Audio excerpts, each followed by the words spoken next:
Hello, dear listeners, it's Mooncat. Tonight, we step into the fog-choked streets of London, where old legends rise from the darkness, and the line between myth and reality begins to blur. This story, it's about secrets best left buried and truths too dangerous to uncover. So wrap yourself in a blanket, dim the lights, and let's explore the tale of spring-heeled Jack together. Now, let's begin. Arthur Gray's fingers tightened around the newspaper, the print smudging under his grip. Another attack, the bold, blood-red headline screamed. This time not in the alleys of Whitechapel or the slums of Shoreditch, but in the very heart of the city, just blocks from Fleet Street. Spring-heeled Jack strikes again.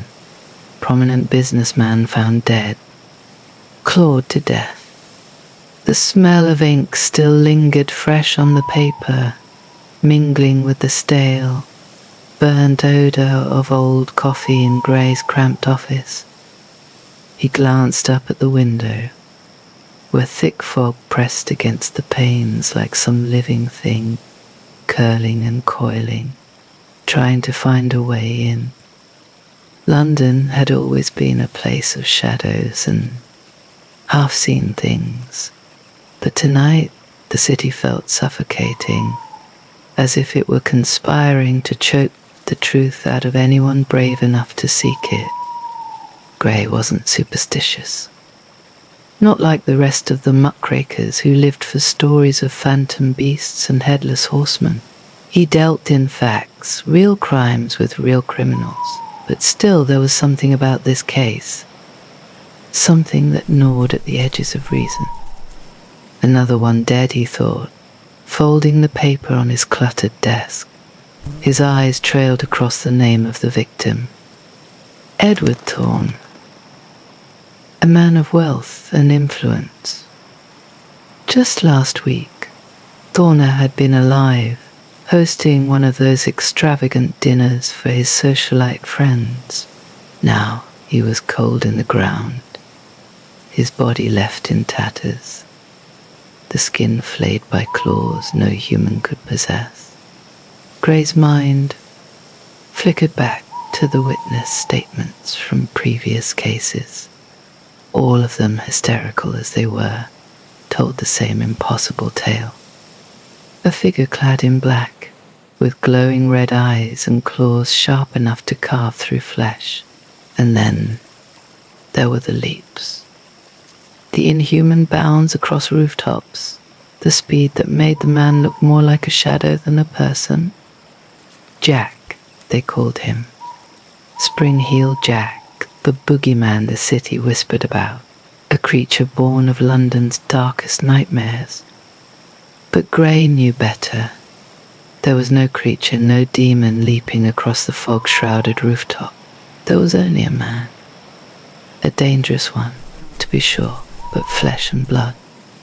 Someone out there was using the myth to cover his tracks, using fear like a weapon to keep the masses in check.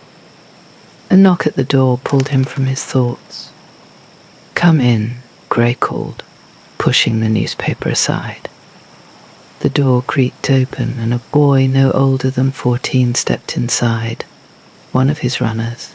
The kid looked as if he'd seen a ghost, pale, shaking, eyes wide. "They found him, sir," the boy whispered, his voice trembling. "The body, Mr. Thorne. They say he was ripped apart." Gray leaned back in his chair, tapping his fingertips together. "Where?"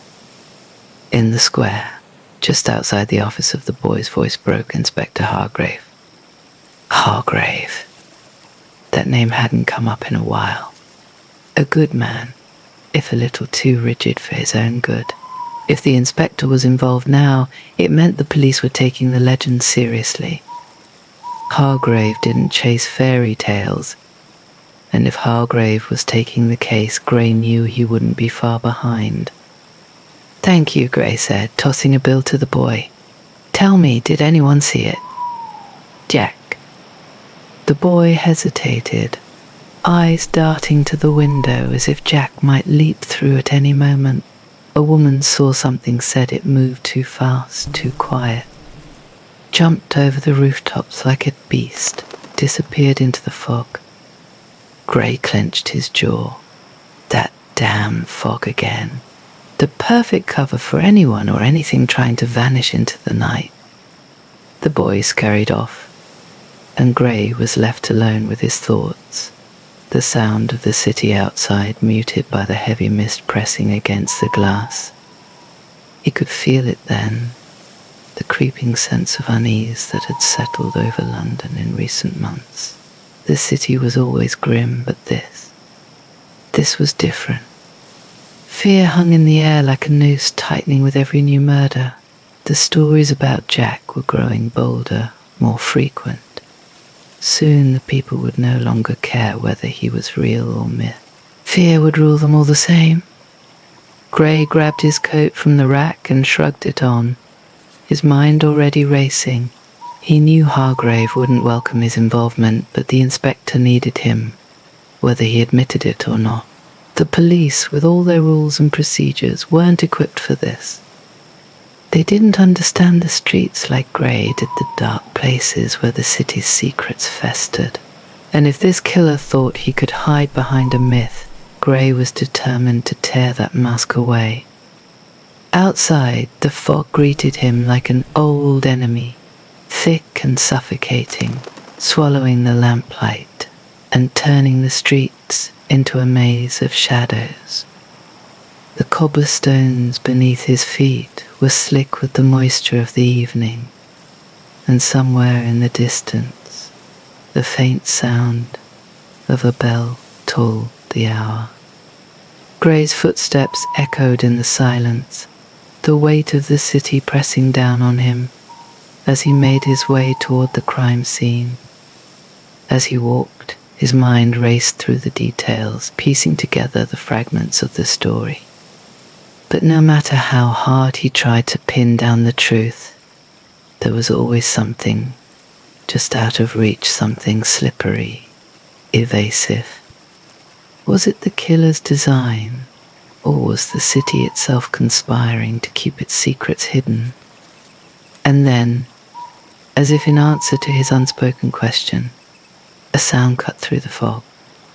Soft at first, almost imperceptible. A faint scrape, like nails dragging along stone. Gray froze, his breath catching in his throat.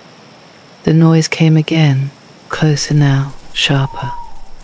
His heart pounded, blood rushing in his ears. Slowly he turned his head, scanning the darkened street. Nothing. Just the swirling mist playing tricks on his eyes, but the feeling, the oppressive, bone-deep sense that he was being watched, clung to him like a second skin. He took a step forward, every instinct screaming at him to move, to run. He had seen too much of the world's darkness to believe in monsters. Jack isn't real, he told himself. He can't be. But as he pressed onward, the scrape of claws followed, always just out of sight, just out of reach. And in the pit of his stomach, Arthur Gray felt the first stirring of doubt. Maybe this time the story wasn't just another headline. Maybe, just maybe, Spring-Heeled Jack was real after all. The fog clung to Arthur Gray like a damp shroud as he made his way through the darkened streets toward the latest crime scene.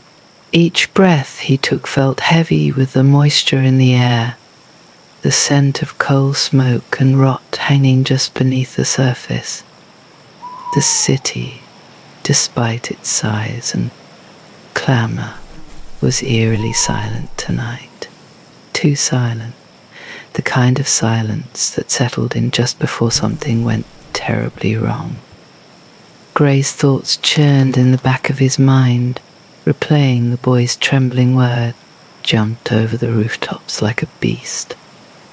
He wanted to dismiss it as hysteria, an exaggeration of a frightened mind, but the feeling that had wormed its way into his chest, back at his office, had only grown stronger.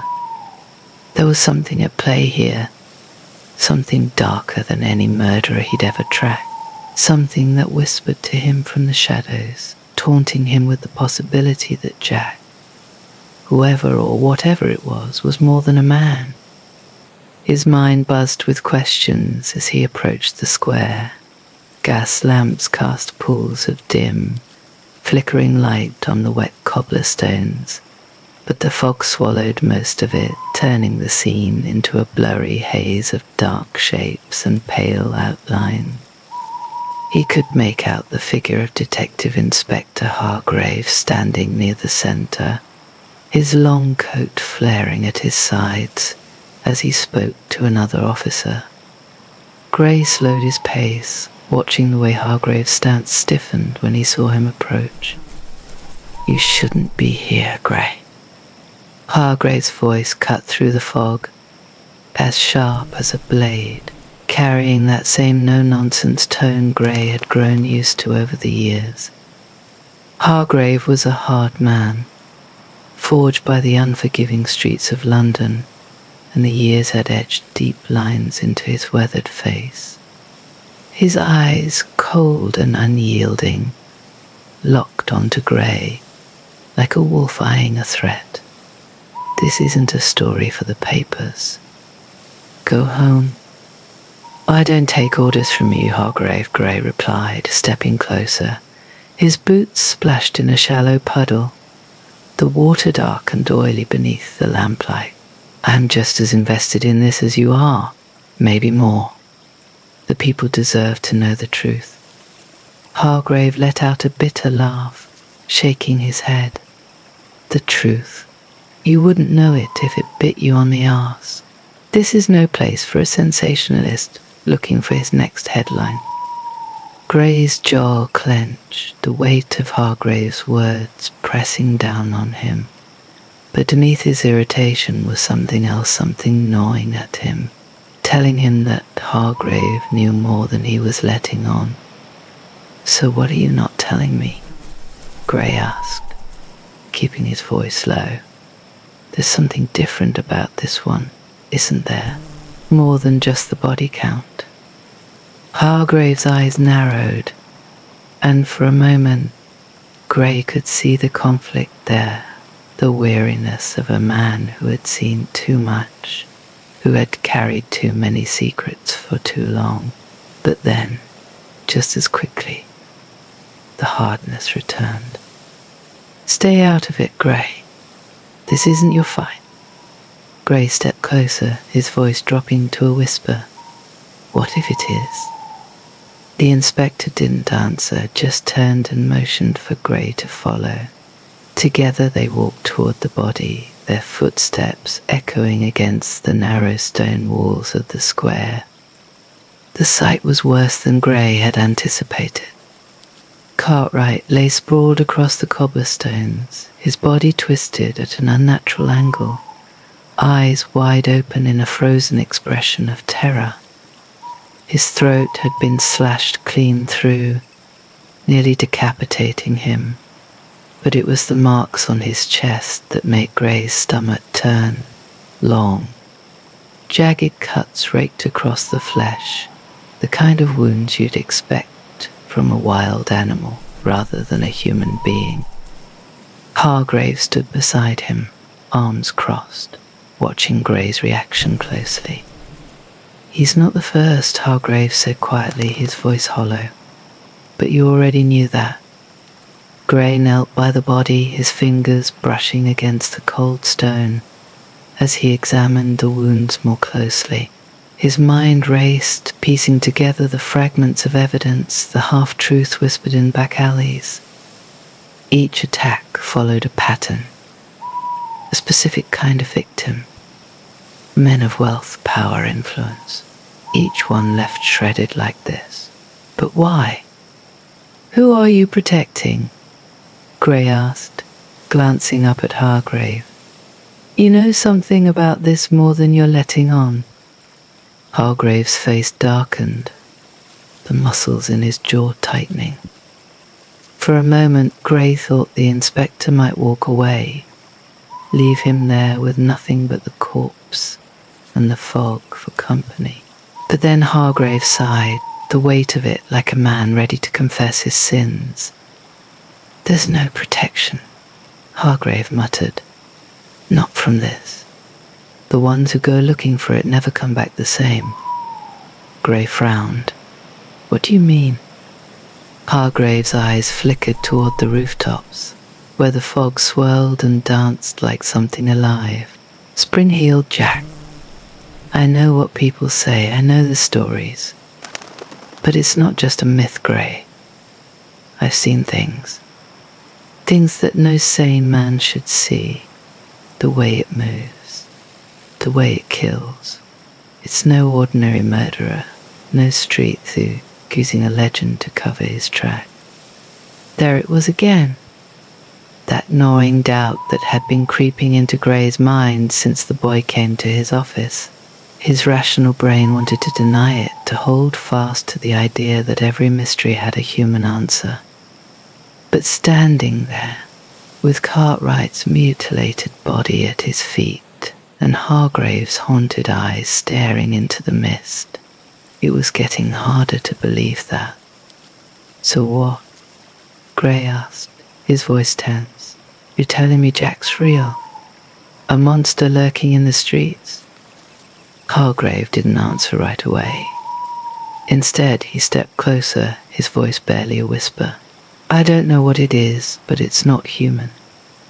I've chased murderers for 20 years, and this is different." A cold shiver ran down Gray's spine. For the first time since he began investigating, he felt something deeper than curiosity. Fear. Real bone-deep fear, but he couldn't walk away, not now. If anything, Hargrave's words only confirmed what he had already suspected. There was more to this than the police could handle, more than London's streets could explain. "What's your next move?" Gray asked, standing. He brushed the damp from his trousers, feeling the weight of the night pressing in on him. Hargrave didn't meet his eyes. "I try to stop it before it kills again." Gray watched him for a long moment, the fog swirling between them like a wall. "And me?" The inspector finally looked at him, and for a fleeting second, Gray saw something that unsettled him more than anything else that night. Pity. "Go back to your office, Gray," Hargrave said. "Write your story, but leave the rest of it to those of us who know what we're dealing with." Gray opened his mouth to argue, but Hargrave was already walking away, disappearing into the mist like a ghost. He was left standing alone, surrounded by shadows and fog. The chill in the air seemed to seep into his bones, making him wonder, just for a moment, whether Hargrave was right, whether he was in over his head. But then he looked down at the body again, the mangled flesh, the torn clothes. The truth, whatever it was out there hidden in the fog. And Arthur Gray wasn't the type to back down from a fight, no matter how monstrous it might be. As the fog swallowed the square, and the lamps flickered out one by one, Gray turned and walked back the way he had come. The scrape of claws was gone, but their memory lingered, a quiet warning in the night. And somewhere in the distance, he thought he heard the soft thud of boots leaping from rooftop to rooftop, vanishing into the dark. The morning light in London was dull, as if the sun itself had been swallowed by the city's smog. Arthur Gray sat at his desk, staring at the half-empty glass of whiskey he'd poured the night before, but never finished. The events of the previous night still churned in his mind, replaying like a macabre melody. Cartwright's mangled body, the way Hargrave spoke of spring-heeled Jack, as though he was something more than a man, something less. Arthur had always prided himself on being rational, on finding the human in the horror, But now, in the cold light of day, he felt the creeping shadow of doubt slide into his thought. He picked up the glass and swirled the amber liquid around, watching it catch the muted sunlight. A small part of him wondered if Hargrave was right. Maybe this was bigger than him. But that wasn't enough to stop him. He'd already gone too far. Arthur set the glass down just as the door creaked open. Lydia Blackwell stepped into the room, her figure framed by the hazy light from the window behind her. She was sharp, observant, with eyes that seemed to dissect everything around her. In her pale hand, she clutched a notebook, a journalist to her call. "I heard you had a late night," Lydia said, her voice soft but deliberate. There was always a kind of gravity to her, an intensity that made Arthur feel as though she were constantly calculating something, even when they were simply speaking. Arthur leaned back in his chair, exhaling slowly. Word travels fast. She smiled, but it didn't reach her eyes. You know how it is in our line of work. Nothing stays secret for long. "Except this," Arthur replied, his voice lower, more cautious. "There's something off about this case, Lydia." She moved closer, pulling up a chair to sit across from him. "I know. That's why I'm here." Arthur studied her for a moment. The way she held herself, the way her gaze never wavered. Lydia wasn't someone who scared easily, if at all. She thrived in danger, sorted out like some twisted muse. And yet, as they sat in the dimly lit office, Arthur could sense something different about her today. She wasn't just here for a story. "You're not telling me everything," Arthur said, his voice probing. Lydia's eyes flickered just for a second, before settling back into their usual calm. "What makes you say that?" "Because you're never this quiet. You know something." Lydia hesitated, her fingers tapping lightly on the edge of her notebook. Then, as if making a decision, she leaned forward. "I've been digging, Arthur, looking into the history of Spring-Heeled Jack, not just the stories, the legends, the ones that go back centuries." Arthur's pulse quickened. He hadn't expected this. "What did you find?" She glanced around the room as though they might be overheard, even though the door was closed.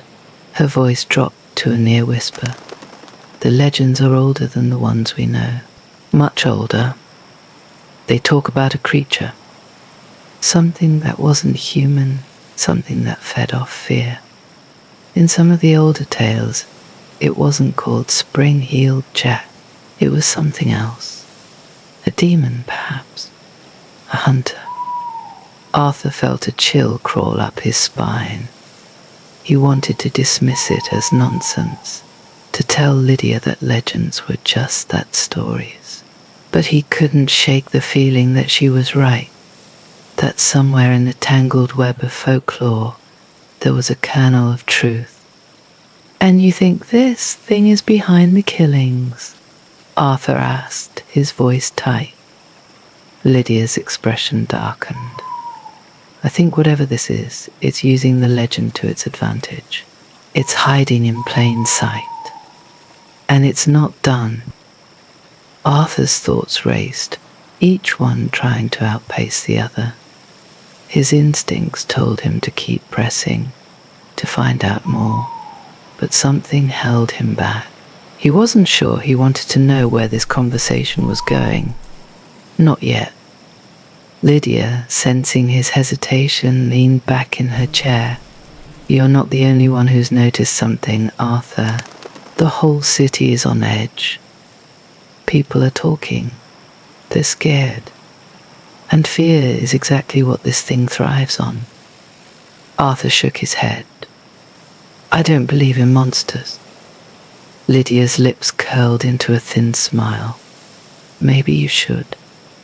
Before Arthur could respond, the door burst open, and Edmund Carruthers, his editor, strode in. He was a heavy-set man. His round face flushed from the brisk walk through the London streets. His beady eyes flickered with impatience as he stormed into the room, papers clutched in his fist. "Gray," Carruthers barked, his voice booming in the small office. "I've been looking for you." Arthur didn't move, his mind still processing Lydia's words. "I've been busy." Carruthers threw the papers down on Arthur's desk, his face a mask of barely restrained fury. "Busy chasing shadows, more like. Do you have any idea what's happening out there? People are terrified. They want answers, not your usual cryptic nonsense." Arthur stared at him, unmoved. "And what exactly do you want me to do, Carruthers? Write a fairy tale?" "I want you to get me a goddamn story," Carruthers snarled, his face reddening. "Something concrete. Not this ghost-chasing rubbish you've been running around like a madman. And I've got nothing to print." Arthur's jaw tightened. He could feel Lydia watching, her eyes flicking between him and Carruthers, like she was witnessing some kind of silent duel. "I'm working on it," Arthur said, his voice steady. Carruthers glared at him, his breath heavy. "You'd better be, because if you don't bring me something worth reading soon, I'll have no choice but to pull the plug on this." Arthur stood, his eyes locking onto Carruthers. "You won't need to. I've got a lead." Carruthers scoffed, but Arthur could see the curiosity spark in his eyes. "A lead?" Arthur nodded slowly. "I'm close to the truth, closer than anyone else." Carruthers studied him for a long moment, his beady eyes narrowing. Then, with a grunt, he turned on his heel and marched toward the door. "You've got until the end of the week," he called over his shoulder. "If you don't have something by then, we're done here." The door slammed shut behind him, leaving Arthur and Lydia in the heavy silence of the office. Lydia was the first to break it. "You're bluffing." Arthur sat back down, his heart pounding.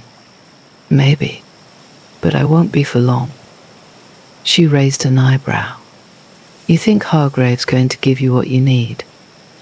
Arthur shook his head. "No, but I don't need him. I've got something better."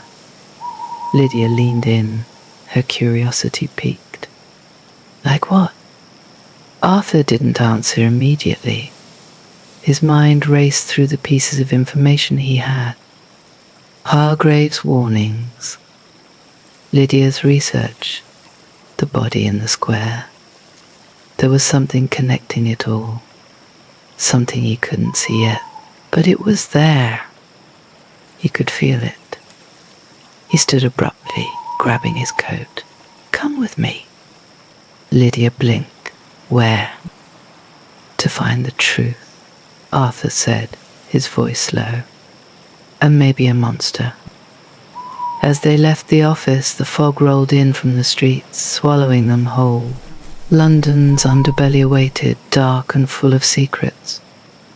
And somewhere in the mist, something watched. Something with glowing eyes and clawed hands, biding its time. The damp streets of London seemed to pulse under Arthur's boots as he walked, the city holding its breath under a blanket of mist. The glow of distant streetlights struggled to pierce the fog, casting the streets in an eerie, dreamlike haze. Normally Arthur appreciated the city at night. A living thing, always full of secrets.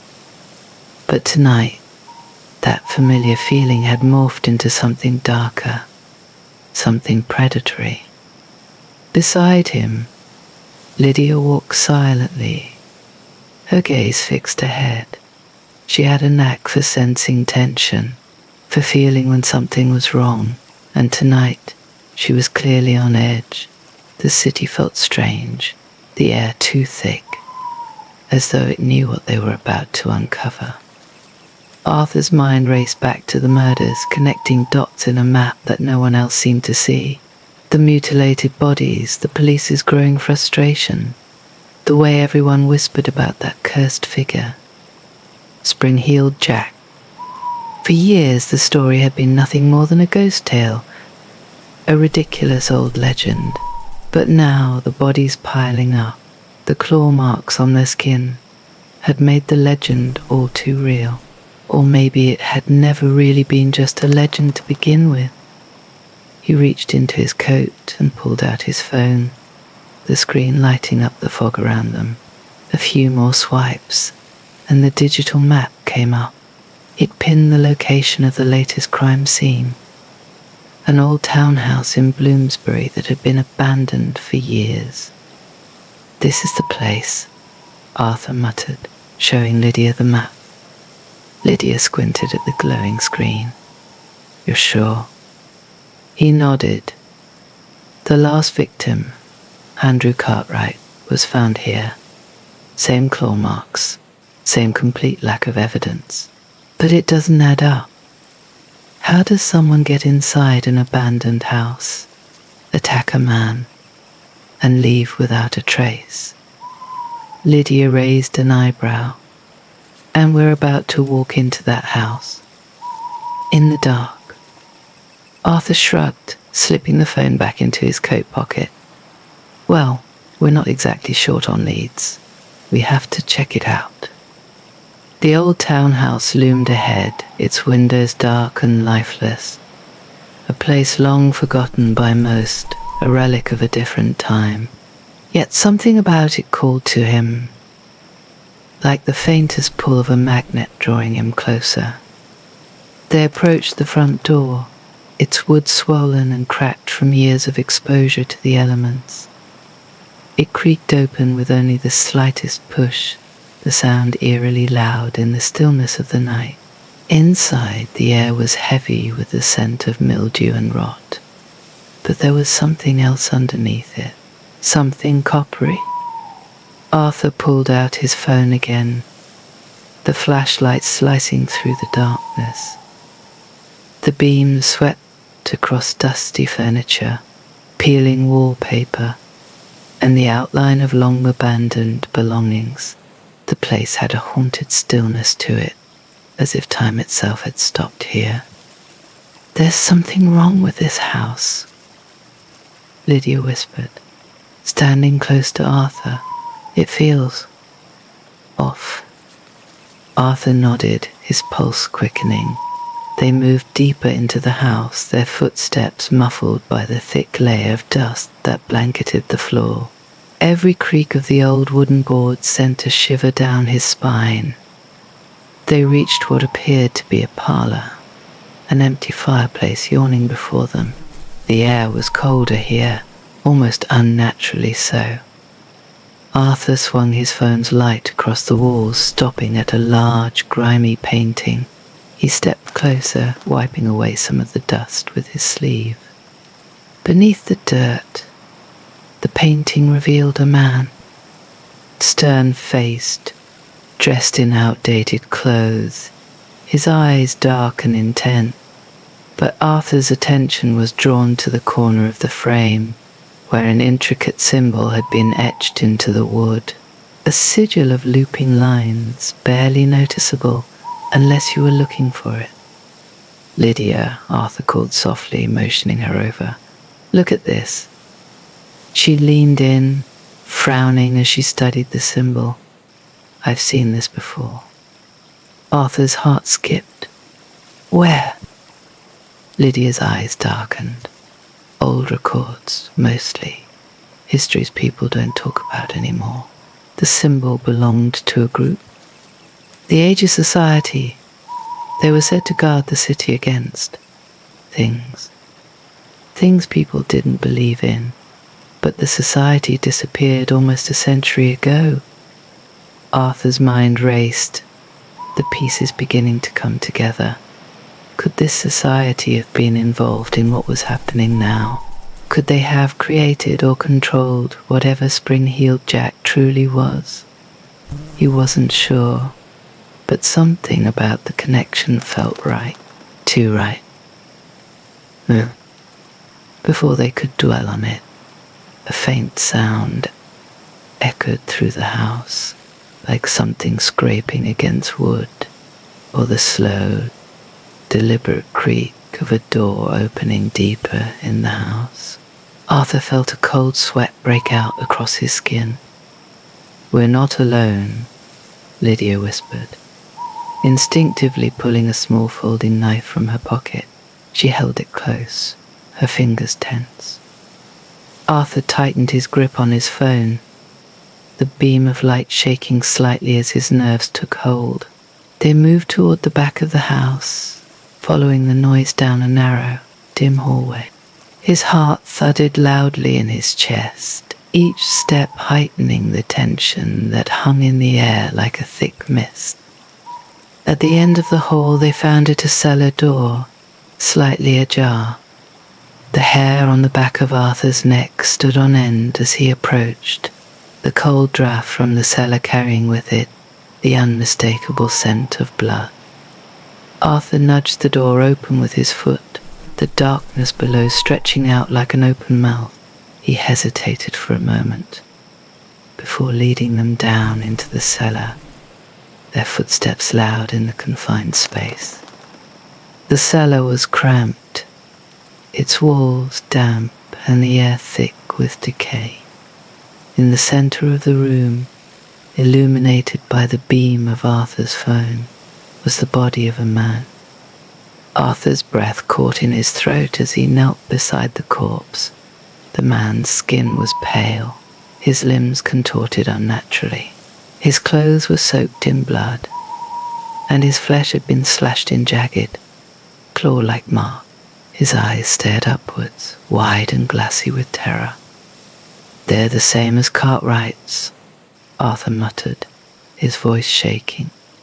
"Exactly the same." Lydia knelt beside him, her face pale. It's as if he was attacked from the inside.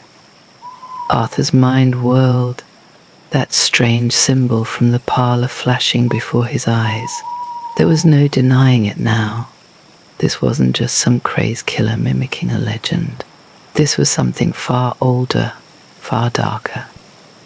Before they could speak further, a low sound, almost a growl, echoed from the far corner of the cellar. Arthur froze, his phone's light swinging toward the source. For the briefest moment, he saw something, two glowing eyes, watching them from the shadows. Then it was gone. Arthur stumbled backward, his breath ragged. "We need to get out of here." Lydia didn't argue. They hurried back up the stairs, their hearts racing. But the feeling of being watched didn't leave them. As they burst out into the cold London night, Arthur glanced back at the house, his thoughts spinning wildly.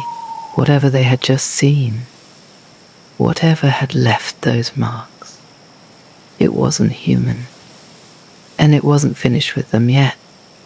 Somewhere in the fog, those glowing eyes were still watching, waiting. Arthur sat in the passenger seat of Lydia's car, staring out the window as the London cityscape slowly gave way to the more remote outskirts.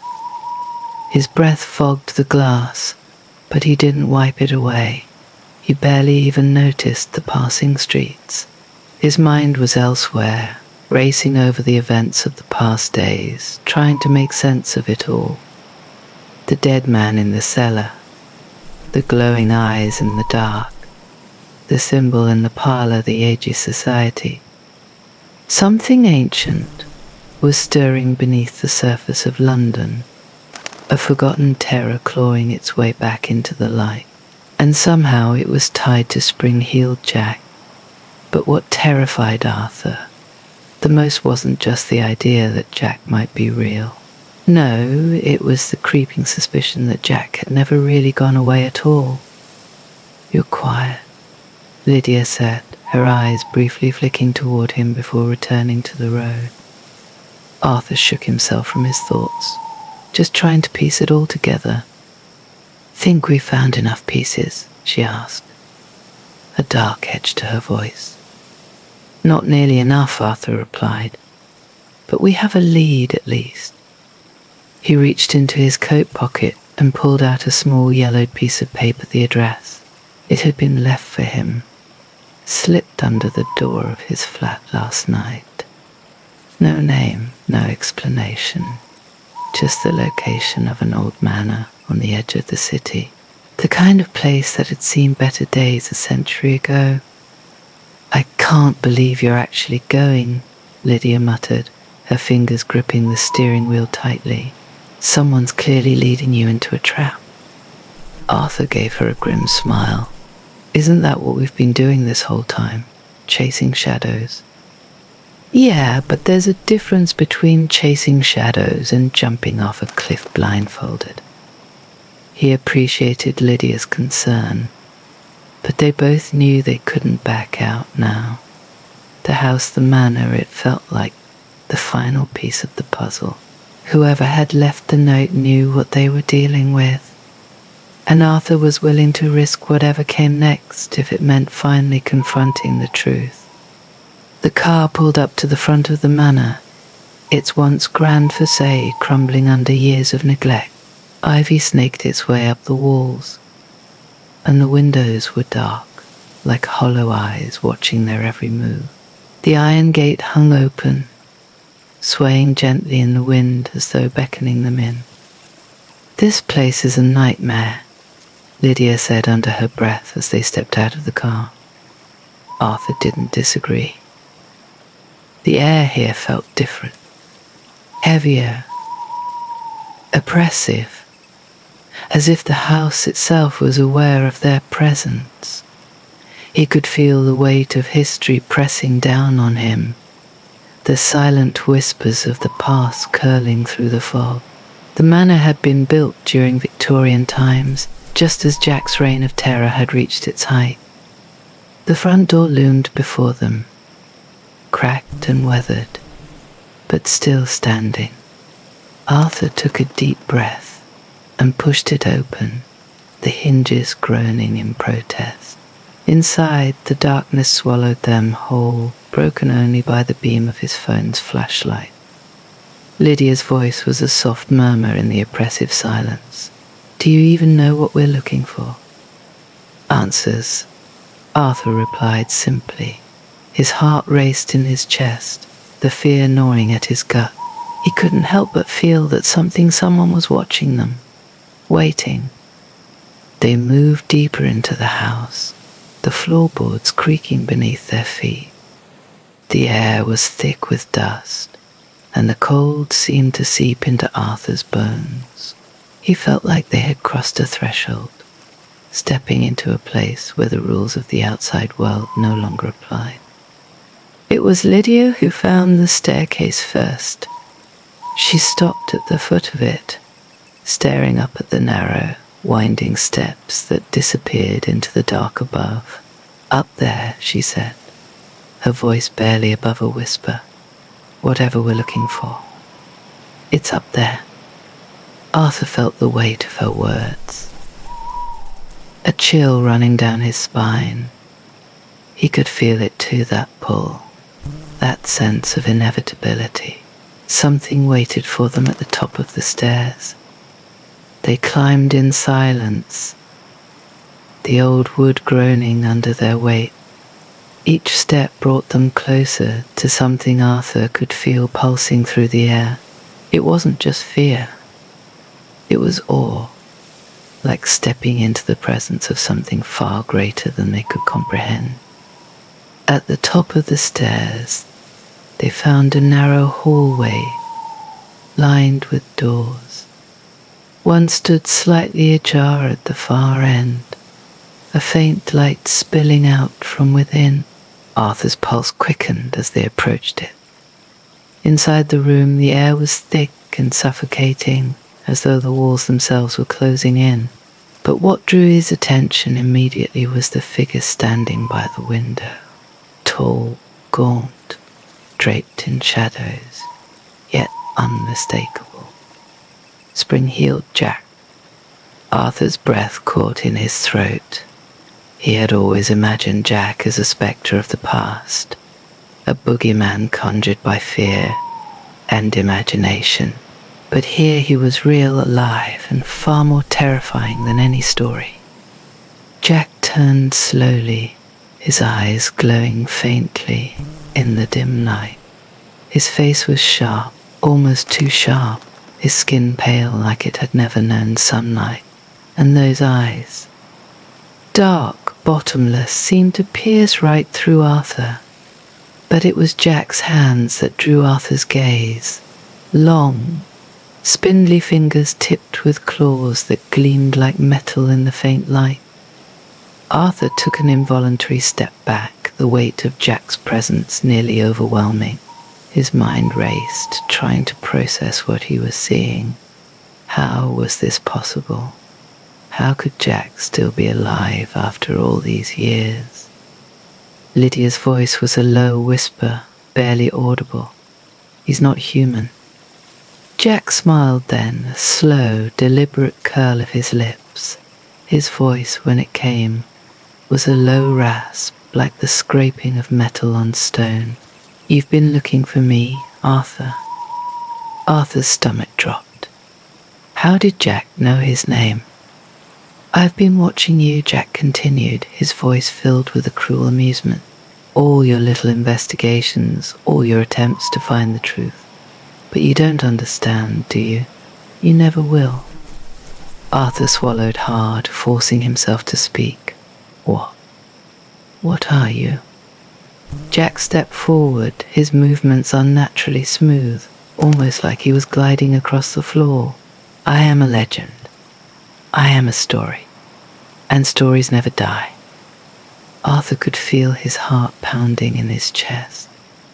The room felt like it was closing in around him, the air thick with dread, but beneath the fear, there was something else. A horrible realization. Jack wasn't just a man, or even a monster.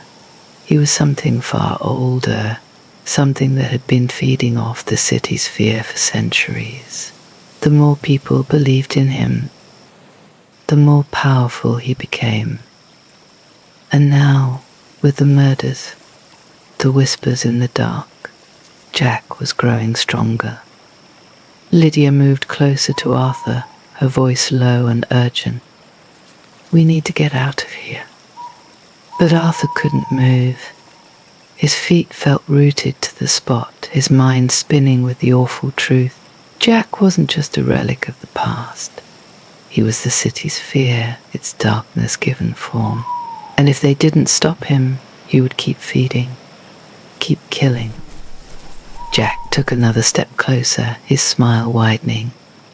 You can't run from me, Arthur. I'll always be here, in the shadows, waiting. Arthur's breath came in short, shallow gasps.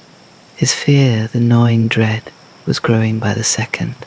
But deep down, beneath the terror, there was a flicker of something else. Resolve? He couldn't let Jack win. Not now. Not ever. Then we'll stop you, Arthur said, his voice steady despite the fear clawing at his insides.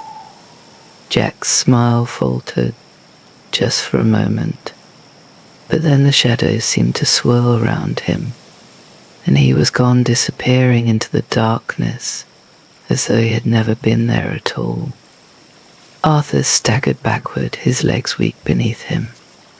Lydia grabbed his arm, pulling him toward the door. We need to leave, now. They stumbled down the stairs, the weight of what they had just seen pressing down on them. The manor seemed to close in around them, the air growing colder, darker, as if the house itself was alive, feeding on their fear. As they burst out into the cold night, Arthur's mind raced.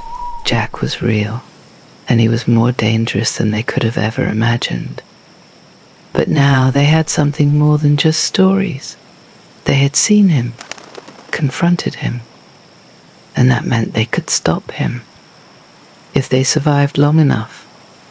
Arthur sat in the dim light of his apartment, his eyes tracing the patterns of shadows on the walls, the weight of everything that had happened pressed down on him, heavy and suffocating. His thoughts moved in slow, fractured circles, as if they were caught in some invisible whirlpool, dragging him deeper into confusion and dread. The sounds of the city, distant cars, the occasional murmur of voices, seemed muffled, like the world was shrinking around him. But Arthur couldn't move. His body felt glued to the chair, his fingers resting on his phone. He'd thought about texting Lydia, maybe even calling her, but what could he say? What could he possibly tell her after what they had witnessed? Jack. Spring-heeled Jack. Not a legend, not a myth, but something real, something terrifyingly alive. The memory of his grin, so sharp, so unnatural, still lingered in the back of Arthur's mind. The creature had moved like smoke, appearing and vanishing in the blink of an eye, mocking them with his impossible agility. They had barely escaped, but Arthur knew now that running was pointless. Jack wasn't just a story, he was something far darker than they had ever imagined. Suddenly his phone buzzed against the wooden table, jolting him back to the present. Arthur snatched it up, desperate for anything to pull him out of his thoughts. But the message that appeared on the screen only made his heart stop. Carruthers is dead. It was from Lydia. Arthur read the words over and over, hoping he had misunderstood, that maybe it was a mistake. But there it was, in black and white, his editor, Edmund Carruthers, dead. His fingers trembled as he fumbled to call Lydia. His throat felt tight, constricted. When she answered, her voice was shaky, barely masking her fear. How? Arthur's voice cracked, the question feeling both pointless and urgent. They found him in his office. Lydia said, her words quiet, strained. The police are saying it was a heart attack, but Arthur, it wasn't normal.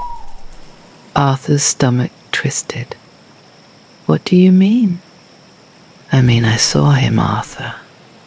His face, his eyes, it was like he saw something just before he died. Something horrible.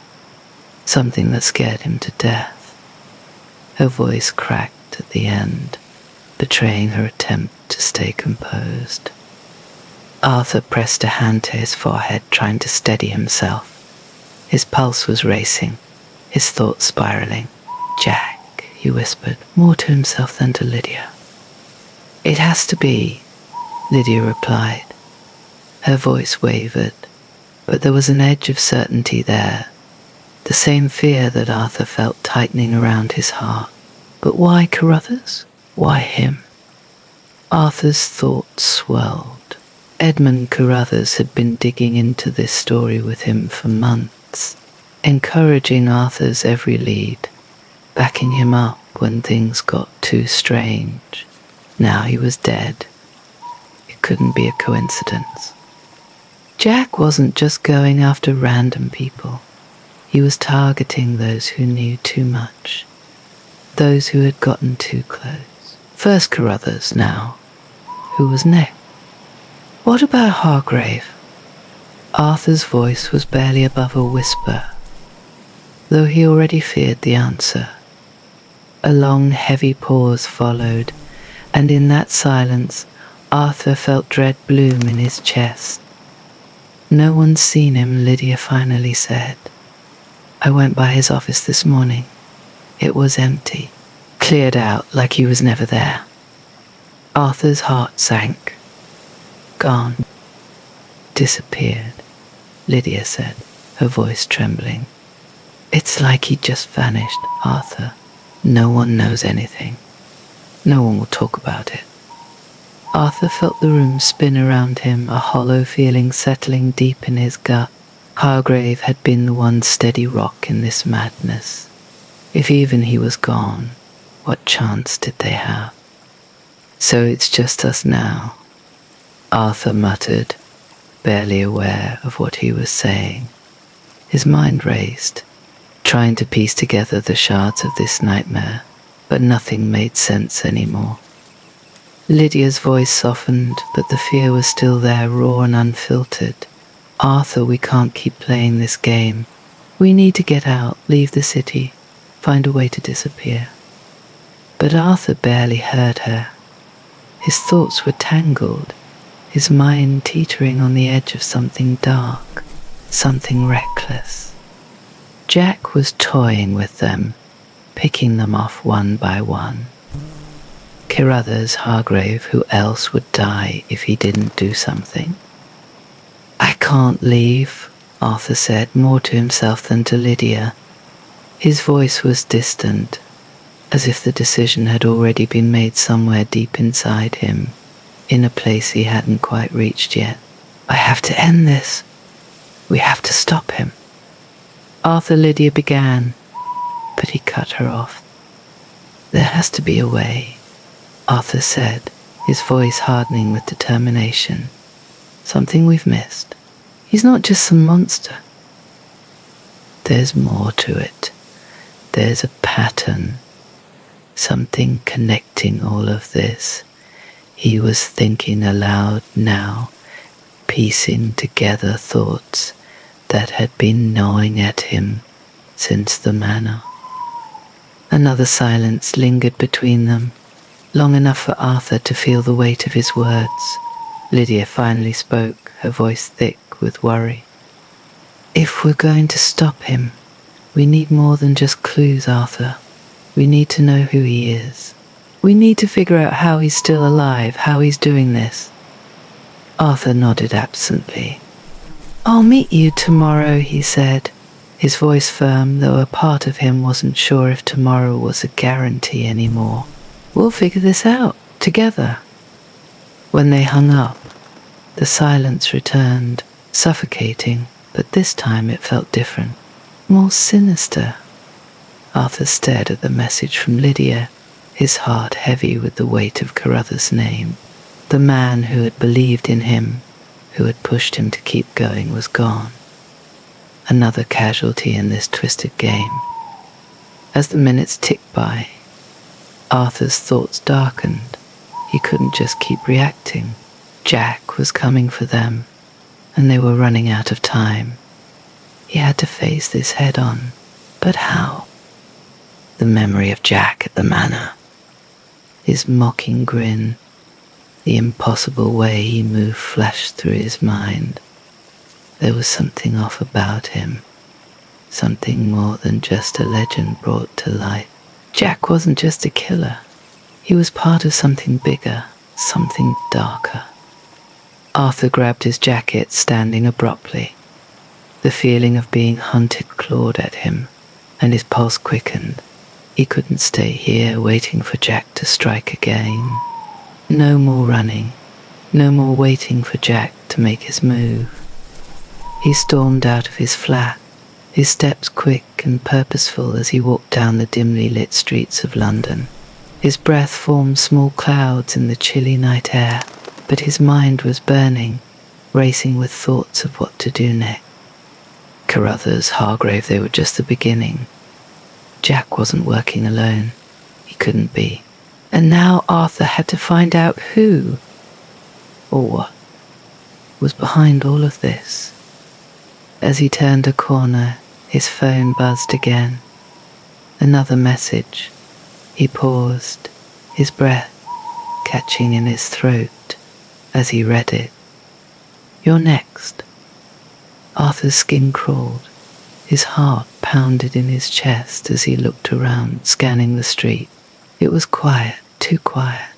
His eyes darted to the shadows, searching, but he saw nothing. Then, just beyond the flicker of a street lamp, he saw it. A figure tall and thin, cloaked in darkness, watching, waiting. Jack. For a moment, Arthur stood frozen, his body locked in place by the icy grip of fear. The figure didn't move, didn't speak. But Arthur could feel Jack's presence, the weight of his gaze, like a predator stalking its prey. And then, with a sudden, impossible speed, Jack vanished into the night. Arthur's heart raced. He knew now what he had to do. There was no running, no hiding. It was time to face Jack. Arthur's hands were shaking, though whether it was from the cold or the dread creeping into his bones he couldn't tell. The wind whipped through the narrow streets of London, howling like a spectre trailing behind him. The address Lydia had given him led him deep into a part of the city that felt forgotten, lost to time. A derelict manor, abandoned but still standing like a rotting tooth in the mouth of the city, loomed ahead. It had taken weeks of back-alley conversations, whispered tips, and coded documents for Arthur to track down this place.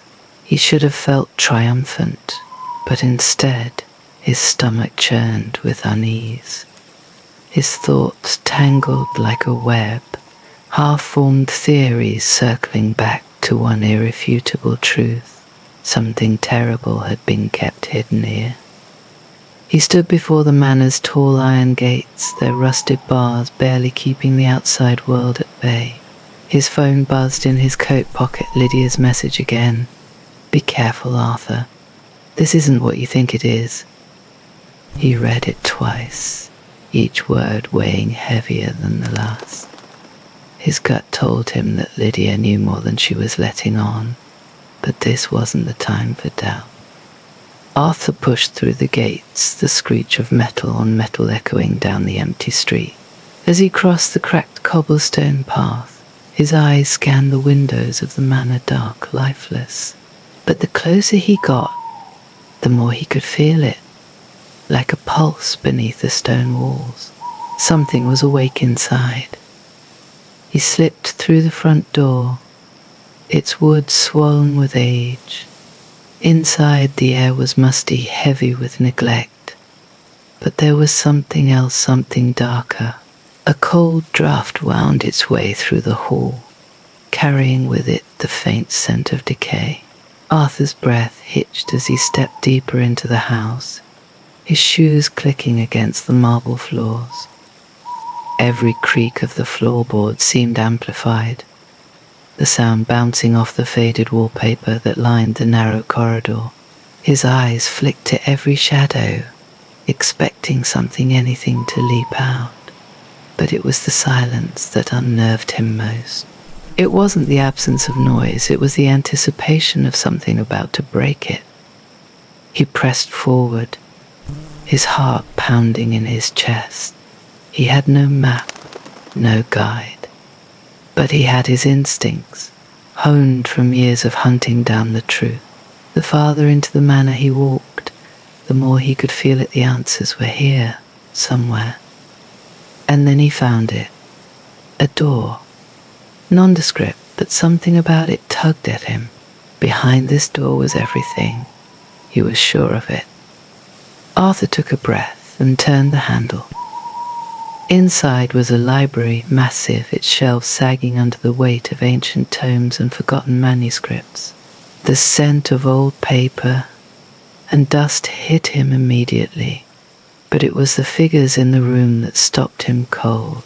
Lydia was there, standing by the fireplace, her face pale, eyes wide, and sitting across from her, in the shadows, was a man Arthur didn't recognize. Or at least he thought he didn't. "Arthur," Lydia's voice trembled, barely above a whisper.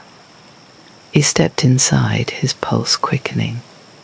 "What is this?" His eyes darted from Lydia to the man, who remained unnervingly still. "What's going on?"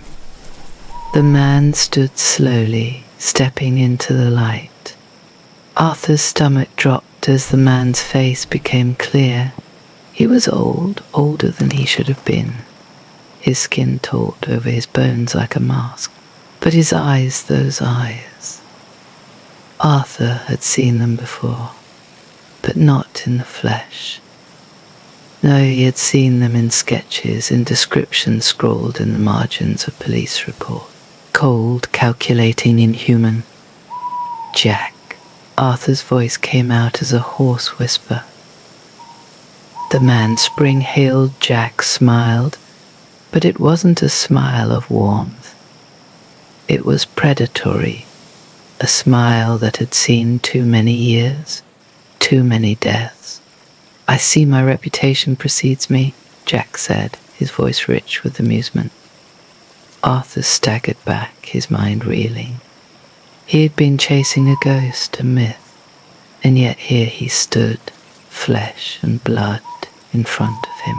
The terror that had haunted Victorian London, the creature that had leaped across rooftops, evading capture, had not only survived but thrived. He hadn't aged a day, yet there was something far worse. He radiated power, like he was beyond mortality. This can't be real, Arthur stammered, though he knew the truth. He could feel it in his bones. It's very real, Arthur. Lydia's voice snapped him back to the moment. Her eyes were locked on Jack, a mixture of fear and something else. Something close to awe. He's not human. He never was. Then what is he? Arthur demanded, his heart pounding in his chest. What the hell is he? Jack chuckled softly, stepping closer, his movements unnervingly fluid. I am what happens when humanity stumbles too close to the darkness and doesn't have the sense to back away. Arthur's mind raced, connecting pieces that had been scattered in front of him all along. The murders, the disappearances, the Aegis Society. It all centered around Jack. But this wasn't just a group hiding a killer, they were using him. He's been bound, Lydia said, her voice breaking the silence. The Aegis Society, they've been using him for decades. Longer. They keep him alive. They feed him power, and in return, he gets rid of people for them. Arthur blinked, his heart hammering in his chest. People? What people? The ones they can't control, Lydia said quietly. Politicians, criminals, aristocrats. Anyone with the power to change things, to shift the balance of power, to disrupt the world they've built. The Aegis Society steers the course of history, and Jack is their blade. Arthur's blood ran cold. Jack wasn't just a murderer or a freak of nature, he was an assassin. A tool for the Aegis Society to sculpt the world as they saw fit. His victims weren't chosen at random, they were selected, culled from the ranks of the powerful. He wasn't just terrorizing the streets of London for sport. He was reshaping the world from the shadows. They think they control me, Jack said softly, his voice dripping with malice. But they've never understood what I truly am. Arthur felt the weight of those words settle into his chest. The Aegis Society had unleashed something they couldn't fully contain. And now, with each passing day, the leash was slipping. They can't stop him, Lydia whispered, stepping closer to Arthur. No one can. Arthur's mind raced, fear clawing at his throat. Then why help him? Why protect him? Lydia's eyes met his, full of regret. Because the alternative is worse. If he's free, if the Aegis Society falls, London will burn. The world will burn. Arthur stepped back, his body trembling. Jack's grin widened, as if he could taste Arthur's fear. I'm not bound by your rules, Arthur. You can't run. You can't hide. The room seemed to close in around him, the weight of the truth suffocating. Jack was more than a legend. He was a force, something ancient and terrible, wearing the skin of a man. And Arthur, despite all his searching, all his efforts, was now part of the very thing he had tried to expose. "You wanted the truth," Jack said, his voice low and sinister. "Now you have it." Arthur's breath hitched as Jack's eyes gleamed in the dim light, the weight of what he had uncovered settling like a stone in his gut. There was no turning back now. Jack wasn't just a story, and the Aegis Society wasn't just protecting him. They were protecting the world from him. Arthur swallowed hard, his mind screaming for escape. But there was nowhere to go. The truth had caught up to him, and it had sharp claws and a twisted smile. The air in the manor was thick, oppressive. It felt like it pressed against Arthur's skin, chilling him from the inside out. His heartbeat echoed in his ears, a steady thrum that drowned out his thoughts. He couldn't believe it, couldn't accept it. The Jack of legend was real. The Aegis Society was pulling strings behind the scenes of the world. And here he was, caught in a web of conspiracies and ancient power play. Lydia's eyes were fixed on him, her face pale but resolute. The crackling of the fire was the only sound in the room. As they stared at each other, across the vast expanse of the old library, where centuries of forgotten knowledge and untold horrors seemed to linger in the air. "You can't expose this," Lydia said, her voice shaking slightly, but her words were firm. "You have no idea what will happen if you do." Arthur's jaw tightened. "So what? I just walk away. After everything I've seen, after everything you've told me." Lydia stepped forward, her expression desperate, but her eyes were filled with determination. "Yes, that's exactly what I'm telling you. If you expose the Aegis Society, if you let the world know what Jack really is, it will be chaos, Arthur. The world can't know the truth." He felt anger rising in his chest, a molten fury that threatened to boil over. "You expect me to keep this to myself, to just sit by and do nothing while he goes on killing for them?" Jack, leaning casually against the far wall, smiled that same predatory grin. He hadn't spoken much since the revelation, content to observe the tension building between Arthur and Lydia. His silence was as unnerving as his presence, as though he were waiting for something, a cat watching a mouse scurry toward a trap. Lydia shook her head, her voice lowering to a whisper. "It's not that simple. The world isn't ready for this kind of truth. You expose Jack, and the Aegis Society crumbles. But do you know what that means?" Arthur stared at her, his mind racing but stuck in place, spinning in circles. Lydia continued, her voice breaking with emotion.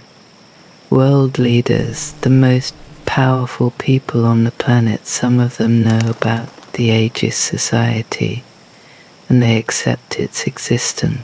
The world is teetering on the edge, Arthur. Imagine what happens if this comes to light. Governments will fall. Allies will turn on each other. Nations will panic. And war, a war unlike any other we've seen." Her eyes were pleading now, searching his face for understanding. "Do you really want to be the one who starts World War III? Arthur's breath hitched. His vision swam for a moment, the weight of her words suffocating. Lydia wasn't just protecting the Aegis Society, she was protecting the fragile balance that held the world together. And Jack was the tool they used to maintain that balance. Silent, deadly, untraceable. Arthur began, but the words caught in his throat. Lydia stepped closer, her voice soft but firm. "You can't win this, Arthur. You won't bring them down. And even if you did, the cost would be unimaginable. You're a journalist, you live for the truth, I know. But some truths destroy everything. Arthur closed his eyes, the weight of his decision crushing him. The righteous anger that had filled him moments ago was draining away, replaced by the cold, harsh reality Lydia was laying out in front of him. "Jack's not going to kill you," Lydia whispered, her voice barely audible now. "You walk away from this, and you get to live. No one you know will be hurt. You'll make sure of it." Arthur's eyes snapped open, turning toward Jack, whose smile only grew wider at Lydia's words. There was something almost amused in his expression, as if the creature knew exactly what Arthur would do next. "You're letting me go." Arthur's voice was barely a breath. Jack chuckled softly, a sound that raised the hairs on the back of Arthur's neck. "Consider it a professional courtesy," he said, his tone dripping with dark amusement. "Besides, it's more fun watching what you'll do with the knowledge than killing you for it." Arthur shuddered, his stomach twisting. This was a game to Jack, a twisted, monstrous game. He clenched his fists, his nails digging into his palms as he turned back to Lydia. "Why?" he demanded, his voice raw with frustration. "Why are you doing this? Why protect them? Why protect him?" Lydia's face fell, and for a moment her eyes softened with something like regret. "Because I have no choice," she said quietly. "I've been part of this too long. I know too much. The ageist society keeps the world in check, Arthur. It's not just about protecting them, it's about protecting everything." And as for Jack, her gaze flicked to the man, if he could be called that, standing in the shadows. "He's necessary." Arthur felt bile rise in his throat. "Necessary?" "He does the dirty work," Lydia whispered. "He gets rid of the threats, the ones who could upend everything. He kills to protect the balance." Arthur's head was spinning, his mind rejecting the grotesque logic of it all. But it made a sick kind of sense. Jack wasn't just a killer, he was an instrument of control. He was used to keep the world as it was, stable, predictable, even if that meant eliminating people behind the scenes in the shadows. Arthur stopped in his tracks, the heavy silence of the manor pressing against his back, as if the very walls were pushing him out. He turned slowly, his mind racing, but his voice steady. "Why?" he asked, his voice low but sharp, cutting through the air between them. "Why did you lead me through all of this? Why let me dig this deep just to tell me to walk away?" Lydia stood motionless for a moment, the flickering light from the fireplace casting long shadows across her face. Her expression was unreadable, her eyes distant, almost cold. Finally she spoke, her voice softer than before, almost a whisper. "Because you needed to understand. You needed to see what you're up against. You're not like the others who stumbled too close you wouldn't have stopped. Not until you found the truth." She paused, her gaze lowering, filled with something like regret. "I needed you to know the cost, the real cost, so you'd make the right choice when it mattered." Arthur stared at her, anger rising in his chest. "You didn't have to pull me into this, there were other ways." "There weren't," she interrupted, her voice hardening. "You're a journalist, Arthur. You don't stop. You don't let go. I had to let you walk through the fire, or you never would have believed it." The weight of her words settled on him like a boulder, pressing against his chest. His hands clenched, knuckles white, as the full gravity of her manipulation sank in. He had been led through hell and back only to be told to turn around and forget it all. He looked into her eyes, searching for a flicker of remorse, but all he saw was cold, calculated resolve. You used me, he whispered, more to himself than to her. Lydia didn't deny it. Arthur swallowed, his voice shaky. Where's Hargrave? At this, Jack's smile widened, if that was even possible. He said nothing, only watching Arthur with that same unsettling glee. Please, Arthur pleaded, his voice faltering. Just let him go. Jack tilted his head, considering for a moment before his eyes glinted with dark amusement. He is safe for now. The ambiguity in his tone made Arthur's skin crawl. He wanted to scream, to demand answers, but something in Jack's eyes told him it would be futile. He was being allowed to leave with his life, but anything more than that was beyond his control. Arthur's legs felt like lead as he turned and walked out of the manor, the weight of the last few hours crushing him. His thoughts swirled. Anger, fear, helplessness all vying for dominance in his mind. He wanted to expose the Agee Society, to bring Jack's reign of terror to light. But now he understood. He wasn't just walking away to save himself. He was walking away to save the world from descending into chaos.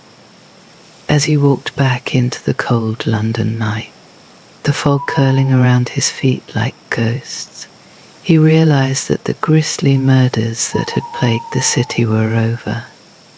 But deep down, he knew they would never truly stop.